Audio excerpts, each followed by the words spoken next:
Iran के आसमान में मिसाइलें घूम रही हैं। अमेरिका अपने जंगी जहाजों को समंदर में उतार चुका है और रूस अपनी चालों से पूरी दुनिया की धड़कनें बढ़ा रहा है। जब दुनिया के ये बड़े बड़े देश एक दूसरे की घेराबंदी करने में लगे हैं, ठीक उसी वक्त भारत के इसरो ने एक ऐसा धमाका कर दिया है जिसने वॉशिंगटन से लेकर बीजिंग तक खलबली मचा दी है। पूरी दुनिया की नजरें इस वक्त मिडिल ईस्ट के तनाव पर टिकी थीं, लेकिन भारत ने चुपचाप अंतरिक्ष की गहराई में अपना झंडा गाड़ने की ऐसी तैयारी कर ली है जिसके बारे में नासा ने भी अभी सोचना शुरू ही किया है। इसरो चीफ ने अचानक एक ऐसी खबर दी है जिसने स्पेस की रेस में भारत को सबसे आगे लाकर खड़ा कर दिया है। ये खबर सिर्फ एक मिशन की नहीं है, बल्कि उस ताकत की है जो आने वाले सालों में चांद पर भारत का एक अधिकार तय करने वाली है। पूरी दुनिया इस वक्त युद्ध की आग में झुलसने की बातें कर रही है, लेकिन भारत का मिशन कुछ और ही है। इसरो ने चंद्रयान 4 और चंद्रयान 5 को लेकर जो ऐलान किया है, उसने अंतरिक्ष विज्ञान के सारे पुराने रिकॉर्ड्स को खतरे में डाल दिया है। आप सोच रहे होंगे कि अभी तो चंद्रयान 3 की कामयाबी का जश्न खत्म भी नहीं हुआ था कि भारत ने अगले 2 बड़े मिशनों का खाका कैसे खींच लिया। दरअसल ये भारत की वो रफ्तार है जिसे अब कोई रोक नहीं सकता। चंद्रयान 4 कोई मामूली लैंडर रोवर मिशन नहीं होने वाला है, बल्कि ये वो करिश्मा है जिसे आज तक मुट्ठी भर देश ही सोच पाए हैं। और चंद्रयान 5 वो तो जापान के साथ मिलकर चांद के उस हिस्से को खंगालने की तैयारी है जहां आज तक सूरज की रोशनी भी नहीं पहुंची। अब जरा गहराई से समझिए कि आखिर ये पूरा माजरा क्या है। चंद्रयान 4 को लेकर जो सबसे बड़ी बात सामने आई है वो है सैंपल रिटर्न मिशन। इसका सीधा सा मतलब ये है कि अब हम सिर्फ चांद पर उतरेंगे नहीं, वहां की मिट्टी और चट्टानों को बटोर कर वापस धरती पर भी लाएंगे। लेकिन क्या ये इतना आसान है? बिल्कुल नहीं। इसके लिए इसरो एक ऐसी तकनीक का इस्तेमाल करने जा रहा है जो किसी साइंस फिक्शन फिल्म जैसी लगती है। इसरो इस बार एक नहीं बल्कि 2 अलग अलग रॉकेट लॉन्च करेगा। ये दोनों रॉकेट अंतरिक्ष में जाकर एक दूसरे से जुड़ेंगे, जिसे तकनीकी भाषा में स्पेस डॉकिंग कहते हैं। ये ठीक वैसा ही है जैसे 2 तेज रफ्तार गाड़ियां सड़क पर चलते चलते एक दूसरे से जुड़ जाएं और फिर अपना सफर आगे बढ़ाएं। इस मिशन की पेचीदगी को अगर आप समझेंगे तो आपके रोंगटे खड़े हो जाएंगे। पहला हिस्सा चांद पर उतरेगा, वहां से मिट्टी के नमूने इकट्ठा करेगा और फिर चांद की सतह से वापस उड़ान भरेगा। अब सोचिए, चांद पर कोई लॉन्च पैड नहीं है, कोई कंट्रोल टावर नहीं है, फिर भी हमारा मॉड्यूल वहां से टेक ऑन ऑफ करेगा। इसके बाद वो अंतरिक्ष में चक्कर लगा रहे दूसरे हिस्से से जाकर मिलेगा। अगर वहां 1 सेंटीमीटर की भी चूक हुई तो अरबों का मिशन राख हो जाएगा। लेकिन इसरो के वैज्ञानिकों पर पूरा भरोसा है, क्योंकि 2026 का ये भारत अब रिस्क लेने से डरता नहीं है। दुनिया देख रही है कि कैसे एक देश जो कभी साइकिल पर रॉकेट होता था, आज अंतरिक्ष में सबसे कॉम्प्लेक्स मिशन को अंजाम देने जा रहा है। लेकिन रुकिए, असली रोमांच तो चंद्रयान 5 में है। इसे लुपेक्स यानी लूनर पोलर एक्सप्लोरेशन मिशन कहा जा रहा है। इसमें भारत के साथ जापान की स्पेस एजेंसी जाक्सा भी शामिल है। जापान इसमें रॉकेट और रोवर दे रहा है, जबकि लैंडर की पूरी जिम्मेदारी भारत की है। ये मिशन चांद के उस दक्षिणी ध्रुव पर जाएगा जहां अंधेरा ही अंधेरा है। वहां का तापमान -200 डिग्री सेल्सियस से भी नीचे चला जाता है। ऐसे माहौल में मशीनों का काम करना नामुमकिन जैसा है। लेकिन भारत ने ठान लिया है कि चांद पर पानी की खोज अब अंजाम तक पहुंचानी ही है। अगर वहां पानी मिल गया तो समझिए, आने वाले समय में चांद इंसानों का अगला स्टेशन बन जाएगा और उस स्टेशन का गेटकीपर भारत होगा। चीन इस वक्त बुरी तरह चिढ़ा हुआ है। क्यों? क्योंकि चीन ने भी अपने चांगी मिशन के जरिए चांद की मिट्टी लाने की कोशिश की है। लेकिन भारत जिस कम लागत और सटीक तकनीक का इस्तेमाल कर रहा है, वो चीन के बस की बात नहीं है। अमेरिका का नासा भी हैरान है कि कैसे इसरो एक के बाद एक धमाके कर रहा है। 2026 तक भारत ने अपने गगनयान मिशन की भी नींव मजबूत कर ली है। चंद्रयान 4 और 5 की सफलता का मतलब होगा कि हम चांद पर इंसान भेजने के अपने सपने के बहुत करीब पहुंच जाएंगे। ये सिर्फ विज्ञान नहीं है, ये भारत का वो बढ़ता हुआ कद है जिसे अब पूरी दुनिया को सलाम करना पड़ेगा। इसरो चीफ ने साफ कर दिया है कि चंद्रयान 4 के लिए डिजाइन का काम पूरा हो चुका है। इस मिशन में जो सबसे बड़ी चुनौती है वो है धरती के वायुमंडल में फिर से प्रवेश करना, यानी री एंट्री। जब कोई चीज अंतरिक्ष से इतनी तेज रफ्तार में धरती पर आती है तो वो घर्षण की वजह से जलकर खाक हो सकती है। लेकिन हमारे वैज्ञानिकों ने ऐसी हीट शील्ड तैयार की है जो हजारों डिग्री के तापमान को भी झेल लेगी। ये तकनीक भारत को भविष्य में अपने अंतरिक्ष यात्रियों को सुरक्षित वापस लाने में भी मदद करेगी। यानी चंद्रयान 4 सिर्फ मिट्टी लाने का मिशन नहीं है, ये हमारे स्पेस स्टेशन और मून बेस की पहली सीढ़ी है। अब जरा इस बात पर गौर कीजिए कि इस वक्त पूरी दुनिया में टेंशन का माहौल है। ईरान और इजराइल के बीच जो चल रहा है उससे ग्लोबल सप्लाई चेन टूटने की कगार पर है। तेल की कीमतें आसमान छू रही हैं। ऐसे वक्त में कोई भी देश इतना बड़ा जोखिम नहीं उठाना चाहता, लेकिन भारत ने दिखा दिया कि उसकी प्राथमिकताएं साफ हैं। हम युद्ध के शोर में अपना भविष्य नहीं भूलते। हम जानते हैं कि जो देश अंतरिक्ष पर राज करेगा वही दुनिया पर राज करेगा।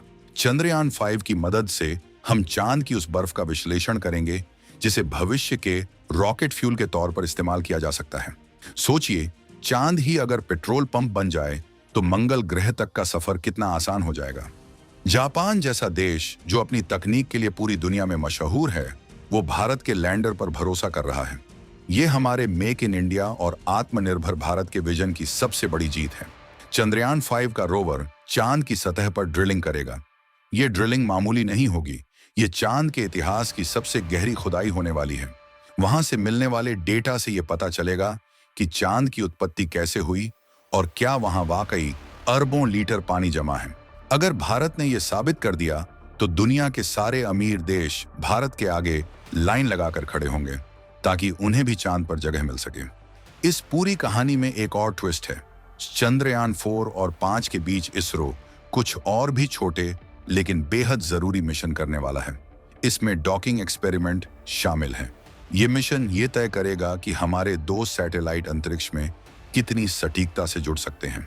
अगर हम इसमें कामयाब रहे तो समझो हमने अंतरिक्ष में अपना घर बनाने की आधी जंग जीत ली। चीन और अमेरिका को सबसे ज्यादा डर इसी बात का है। उन्हें लगता था कि भारत सिर्फ सस्ते सैटेलाइट लॉन्च करने तक सीमित रहेगा, लेकिन अब भारत उनके एलीट क्लब में घुसकर अपनी जगह बना रहा है। भारत की इस तरक्की को देखकर कुछ पड़ोसी देशों के पेट में दर्द होना लाजमी है। वो कहते थे कि भारत को इन मिशनों पर पैसे बर्बाद नहीं करने चाहिए, लेकिन उन्हें कौन समझाए कि ये पैसा बर्बादी नहीं बल्कि आने वाली पीढ़ियों के लिए निवेश है। आज इसरो की वजह से भारत का डिफेंस सेक्टर, टेलीकॉम सेक्टर और आपदा प्रबंधन इतना मजबूत हुआ है। चंद्रयान 4 से जो टेक्नोलॉजी हमें मिलेगी वो हमारे मिसाइल प्रोग्राम को भी नई ऊंचाइयों पर ले जाएगी। ये एक ऐसा चक्र है जिसे भारत ने बहुत सोच समझकर शुरू किया है। इसरो के इन मिशनों की सबसे खास बात यह है कि ये पूरी तरह स्वदेशी हैं। हमारे पास अब ऐसे हैवी लिफ्ट रॉकेट हैं जो भारी भरकम पेलोड को चांद तक ले जा सकते हैं। LVM-3 ने पहले ही अपनी ताकत दिखा दी है और अब हम इससे भी बड़े रॉकेट पर काम कर रहे हैं। 2026 का भारत अब किसी से मदद नहीं मांगता बल्कि दुनिया को रास्ता दिखाता है। सोमनाथ जी ने जो आत्मविश्वास दिखाया है वो बताता है कि हमारे पास एक ऐसा रोड मैप तैयार है जो अगले 20 सालों तक भारत को नंबर 1 बनाए रखेगा। चंद्रयान 4 की टाइमलाइन को लेकर भी बहुत उत्सुकता है। इसरो ने संकेत दिए हैं कि इसके लिए मॉड्यूल टेस्टिंग शुरू हो गई है। इसका मतलब है कि बहुत जल्द हम लॉन्च पैड पर 2-2 रॉकेट खड़े देखेंगे। ये नज़ारा पूरी दुनिया के लिए एक अजूबा होगा। एक ही मिशन के लिए 2 लॉन्चिंग, ये इसरो के इतिहास में पहली बार होने जा रहा है।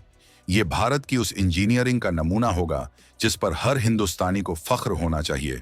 हम सिर्फ चांद पर जाने की बात नहीं कर रहे, हम वहां बसने और वहां से संसाधन वापस लाने की ताकत पैदा कर रहे हैं।